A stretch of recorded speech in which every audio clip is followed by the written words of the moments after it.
Hi friends, तो आज फिर से लेकर के आए हैं आप लोग के लिए एक यूनिक वीडियोस जिसको लेकर के आए हैं आज मेडिसिन एम्लोडिपिन।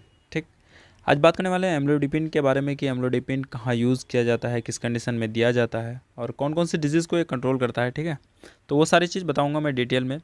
तो सबसे पहले एम्लोडिपिन जो है ये करता है काम, जो करता है हाई ब्लड प्रेशर के अगेंस्ट में काम करता है, जो कि ब्लड प्रेशर को रिड्यूस करता है। ठीक, तो हाई ब्लड प्रेशर जानने से पहले से मैं बता दूं कि पहले जान लेते हैं हम लोग ब्लड प्रेशर क्या होती है। ठीक, तो ब्लड प्रेशर क्या होता है कि जैसे कि हार्ट से ब्लड जो पंप करके पूरे बॉडी में जो फैलता है ना, तो जितना प्रेशर लगता है वो, और दूसरा फिर मतलब ब्लड जो है पूरी बॉडी से रिलैक्स होकर के फिर हार्ट तक जो पहुंचता है तो उसका प्रेशर, तो दोनों को प्रेशर को मिला करके तब बोलता है कि ब्लड, उसको ब्लड प्रेशर। ठीक, तो इसमें एक रीडिंग होता है, जैसे कि हार्ट ने पंप किया तो कितना प्रेशर में पंप किया तो उसे बोलता है सिस्टोलिक। ठीक, और वहीं पे फिर बॉडी से हार्ट की ओर जो आया, जितना प्रेशर से ब्लड आया उसे बोलता है डायस्टोलिक।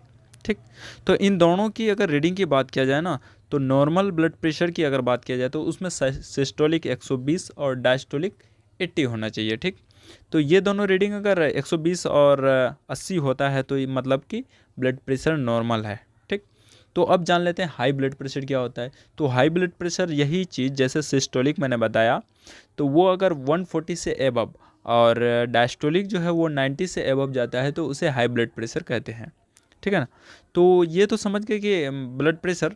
तो अब इसको मापा कैसे जाता है, तो उसके लिए एक इक्विपमेंट आता है। ठीक, जिसको बीपी मॉनिटर भी बोला जाता है, उसको हाथ में लगाता है और हाथ में लगाने के बाद एक स्टेथोस्कोप होता है। ठीक, जिसको कान में लगाया जाता है।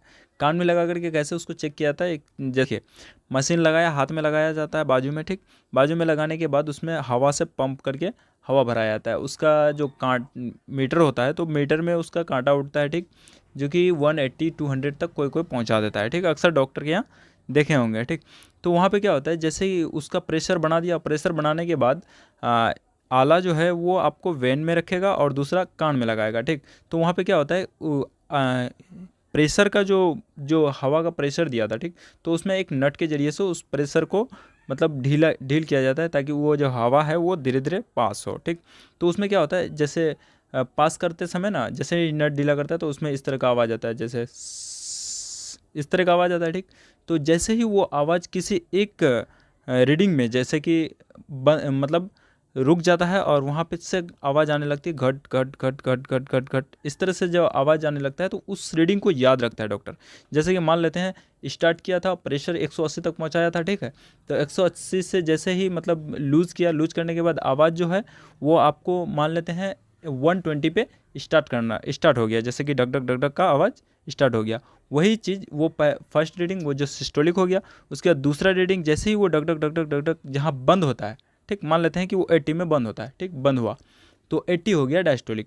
तो सिस्टोलिक हो गया 120, 80 हो गया, वो क्या हो गया, डायस्टोलिक। तो ये दोनों जो रीडिंग निकला तो वो निकला नॉर्मल बीपी का। तो इसी तरह से अगर किसी का रीडिंग जैसे 140 से एबव निकलता है और डायस्टोलिक 90 से एबव निकलता है तो उसे क्या कहते हैं, हाई ब्लड प्रेशर। ठीक है, तो आज हम लोग बात करने वाले हैं इसी हाई ब्लड प्रेशर में एम्लोडिपिन जो यूज होता है तो किस तरह से वो काम करता है। ठीक है, तो अब देख लेते हैं कि एम्लोडिपिन काम क्या करता है। ठीक है, तो ये तो हाई ब्लड प्रेशर के अगेंस्ट में काम करता ही है। ठीक, हाइपरटेंशन में ये जो है आपका कैल्शियम चैनल ब्लॉकर है, ग्रुप का मेडिसिन है, जो कि कैल्शियम लेवल को, कैल्शियम चैनल जो है वो ब्लॉक करता है। ठीक, जिससे क्या होता है कि ब्लड वेसल्स जो होता है ना वो रिलैक्स हो जाता है, ताकि ब्लड का जो सप्लाई है वो ईजी वे में हो सके।